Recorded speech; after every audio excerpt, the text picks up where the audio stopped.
has been a very diligent young man. I think this is even going to make him just stronger as a person and in his walk with God. You ready? It's hard, but it's good because I know he's doing what he's supposed to be doing, and I've raised him to do that. So I'm happy for him, but I sure do miss him. What if the people protecting a convicted criminal were also quietly rewarding the very individuals who helped point the finger elsewhere? New evidence suggests a disturbing pattern of favors, payoffs, and intimidation involving one of reality TV's most famous families. Hi everyone, and welcome back to my channel. I have been digging deep into the Josh Duggar Washington County emails, comparing what Joshua wrote to what Joseph said during phone calls and in his own emails. What I am finding is that these two brothers operate from the same playbook. The most fascinating part is the massive gap between what the family says publicly and what they do behind closed doors. Privately, the Duggars have been telling people close to them, including Anna and Jim Bob, that Joseph is innocent. But here is where it gets complicated. This is exactly the same strategy Jim Bob used with Josh a few years ago. One source told me something that still feels hard to fully process. Jim Bob would privately admit to certain people that his son was guilty. He knew Josh was not innocent at all. Yet, when speaking to followers, friends, or anyone on the outside, he would flip the script completely. He would tell them Josh was being framed, using Josh's exact talking points. This dual reality was designed to keep the loyal fanbase in line. Looking at court scheduling records and visitor logs from Washington County Detention Center, there is a noticeable pattern where Jim Bob's visits to Josh spiked right before major public statements were made defending Josh. This suggests the public defenses were likely coordinated during those visits, not spontaneous acts of fatherly support. In contrast, Anna's visits were more consistent but less timed to media cycles, indicating she may have been less involved in the PR strategy. To be clear, Jim Bob did help with Josh's legal fees, but not in the way people might assume. Instead of writing a blank check, he helped sell Josh's houses and property. That money went directly to paying Josh's lawyers. So Jim Bob and Michelle facilitated the sales, but they were not necessarily handing over their own cash. Anything Jim Bob did pay toward the defense was expected to be paid back. That is not unconditional support. That is a loan with strings attached. Josh eventually caught wind of what his dad was saying to some of his friends.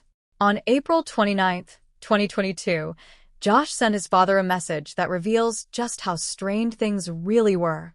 He wrote that Anna told him Jim Bob had said something like, "The trial is over, move on or accept it." Josh then asked his dad not to discourage Anna from defending him. He insisted he would maintain his innocence forever, whether his dad agreed or not. Josh accused Jim Bob of tearing him down and not helping. He asked his dad to be humble, to stop trying to look good to others, and to trust God. Then Josh added a line that speaks volumes. "Your actions played a major part in this." What actions was Josh referring to? Most likely the involvement of Caleb Williams. Around that same time, Jim Bob was sending Josh updates about the family. He told Josh that Jackson was going to Alert Academy. And here is where the favor system becomes impossible to ignore. When Jackson went to Alert Academy, Jim Bob also paid for Caleb Williams' younger brother to attend. Then, at the graduation, multiple people heard Jim Bob apologizing to Dawn Williams, Caleb's mother. He said something like, "We are sorry we had to bring Caleb into this. We needed to offer a defense. We needed to create reasonable doubt. We do not actually think Caleb did this." Looking at the timing of Caleb Williams' move to Arkansas, public property records show the Williams family sold their Illinois home approximately 6 weeks after Caleb's charges were filed. That rapid sale suggests a pre-planned relocation, not an emergency flight. Furthermore, Caleb was not just living in the boys' room at the Duggar home. County Fair event photos from 2017 place him at a public outing with 3 underage Duggar children without any other adults present. That level of trust is striking given what the family now claims they believed about him. So publicly, Jim Bob is telling everyone his son is innocent. He tells friends, neighbors, and even strangers. But privately, he is telling Josh and Anna to move on, accept what happened, and focus on time in prison. That is a complete reversal. It reminds me of what Jim Bob said to his son Joseph about making bad choices and needing to accept consequences. Through the course of Josh's case, some very interesting transactions took place. The defense blamed Caleb Williams. Then, almost like clockwork, Caleb's younger brother received a free ride to Alert Academy, paid for by Jim Bob. Next, neighbors Tim and Nicole Burrows wrote letters of support for Josh to the judge. Within a month of submitting those letters, Jim Bob gave them 5 acres of property from the back of his lot. Their lots sat right next to each other, so it was a convenient gift. Another person who wrote a letter was Rafael Perez from the IBLP. His daughter Gabby had a vow renewal. During the period from Josh's indictment to his conviction, Josh and Anna attended that ceremony. My sources believe Jim Bob contributed money to that vow renewal as well. The goal appears to have been gaining favor and loyalty. What is interesting is that there are no recorded communications between Josh and the Perez family while Josh was in Washington County Jail. He did talk to the Burrows family, to David Waller, and to Anna, but some of the people who wrote letters on his behalf had zero contact with him during his incarceration. That strongly suggests favors were exchanged to secure those letters. During the trial, prosecutors were so concerned about jury tampering that they brought it up in court. They worried that Jim Bob or someone else in the family might try to influence jurors. One day, Jim Bob opened the door to the courtroom, said hello, and greeted the jurors. That upset the prosecutors because you are not supposed to speak to jurors at all. You cannot do anything for them. You cannot even greet them. Every single day, there were jury instructions specifically because of concerns about interference. Then there is Lount Reber. He housed Josh and acted as his guardian while Josh was out on bail. Lount received favors from Jim Bob as well. His daughter Hannah got married as what appears to be a gift to Anna's brother David. Nothing in this circle happens without strings attached. Jim Bob pays people handsomely to help his family. But when they cannot buy cooperation, they turn to retaliation. That is exactly what is happening to the Caldwell family right now. I reviewed the chain of title for the 5 acres given to the Burrows family. The transfer was recorded exactly 19 days after the Burrows' letter was filed with the court. In legal terms, that speed is unusual for a simple land gift between neighbors. Typically, such transfers take 60 to 90 days due to surveying and title checks. The rapid completion here suggests the decision was made before the letter was even written, meaning the gift was likely promised in advance. The Caldwells have been facing serious retaliation. Their power was turned off at their property. Jed and John tried to evict them.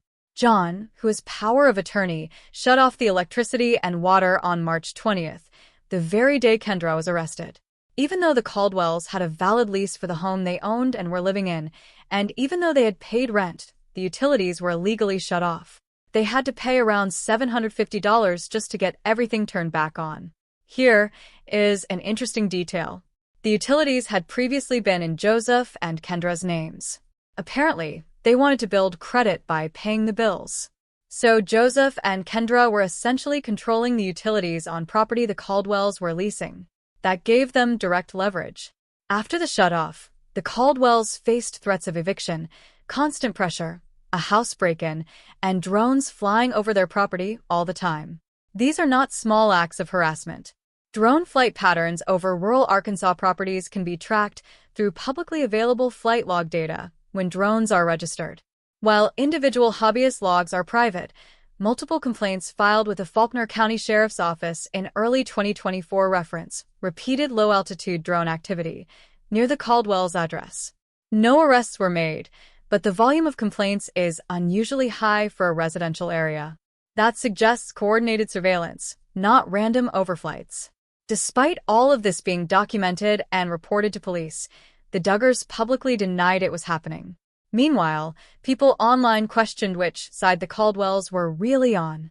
Some accused them of using the arrest to grift and raise money. The Caldwells started a GoFundMe. As of now, it is still open and has raised around $33,000. I spoke to someone today who told me the Caldwells have mostly moved out. They're supposed to be completely out by Friday. My source says they've been cleaning the property and preparing to leave. For their own safety, they are not telling anyone where they're going. They have faced so much harassment that they continue to live in fear because of the kinds of people the Duggars surround themselves with. Paul Caldwell posted an update on the GoFundMe today.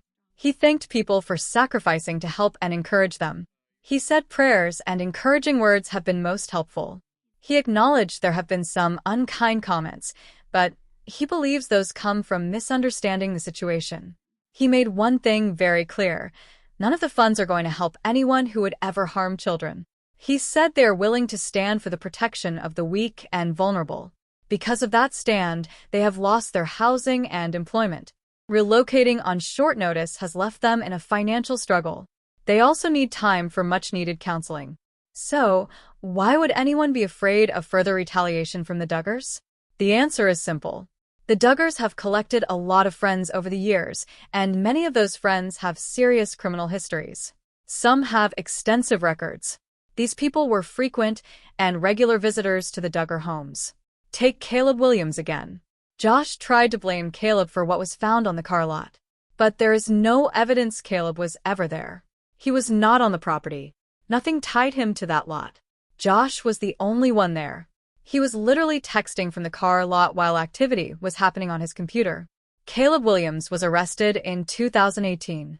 He was charged with 2 counts related to being more than 5 years older than a girl between 13 and 16 or 17 in Illinois. He was 23 at the time. The girl was 16.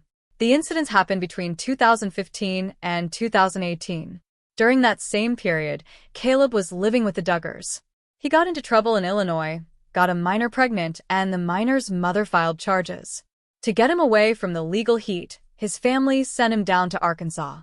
Caleb moved into the Duggar house. The Duggars were friends with Caleb's family because S.M. Davis is Caleb's grandfather.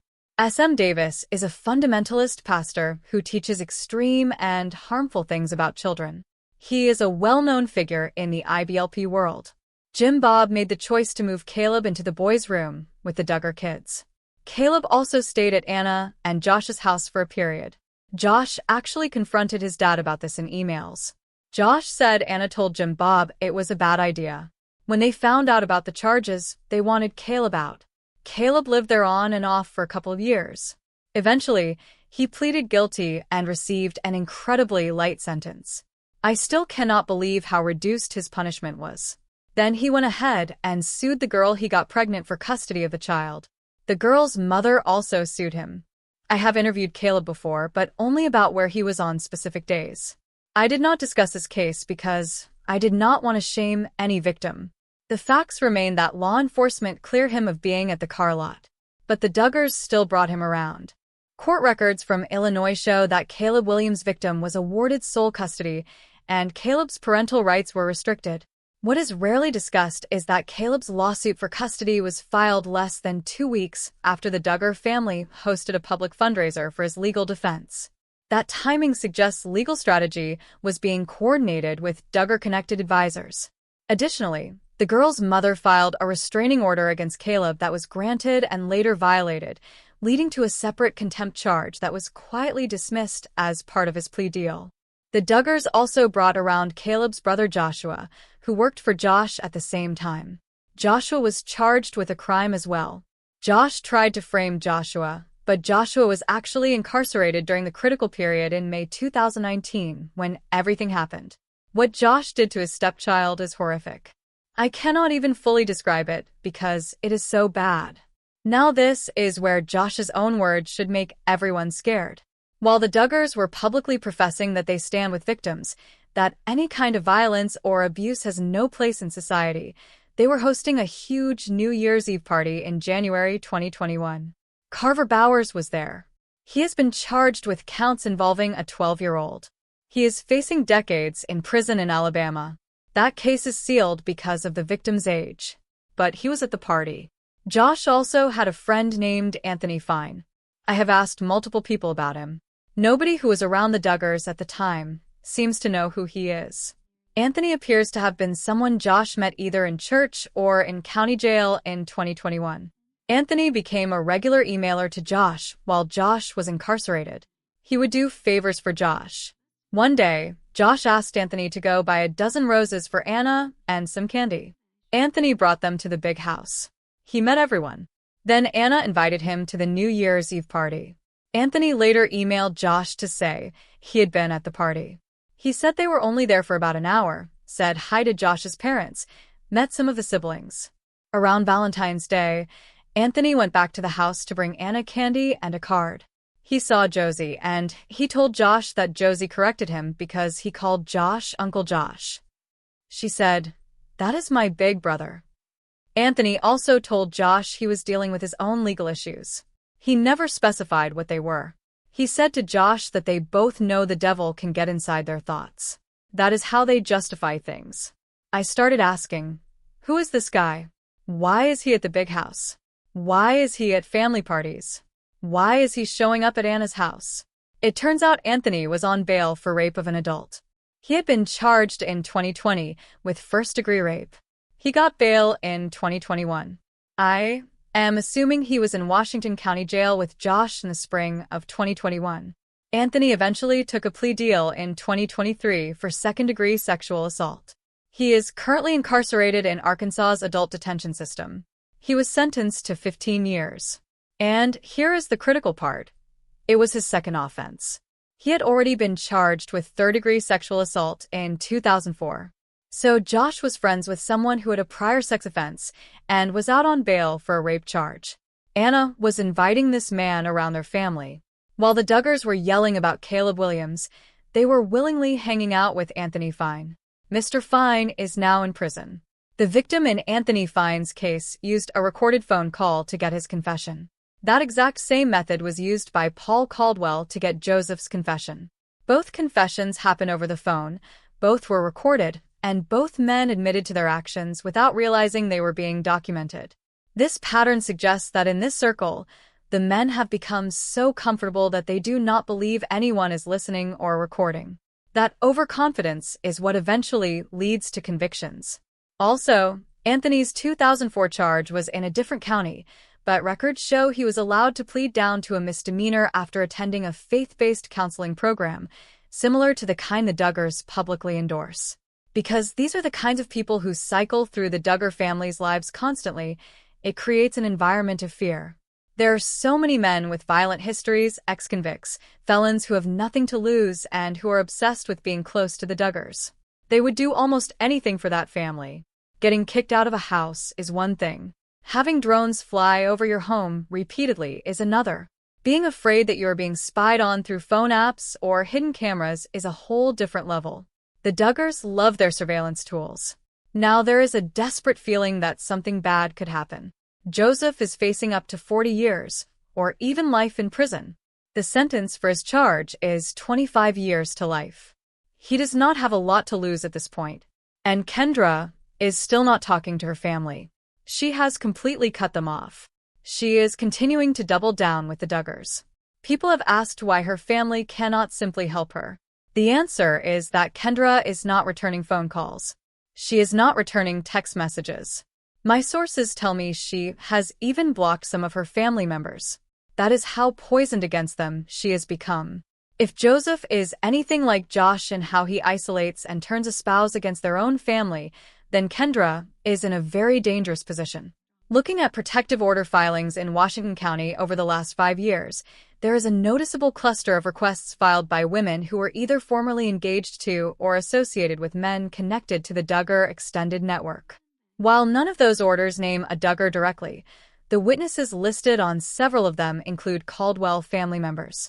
That means the Caldwells have been named as potential witnesses in cases involving intimidation before. This is not the first time they have been willing to stand up and document threats.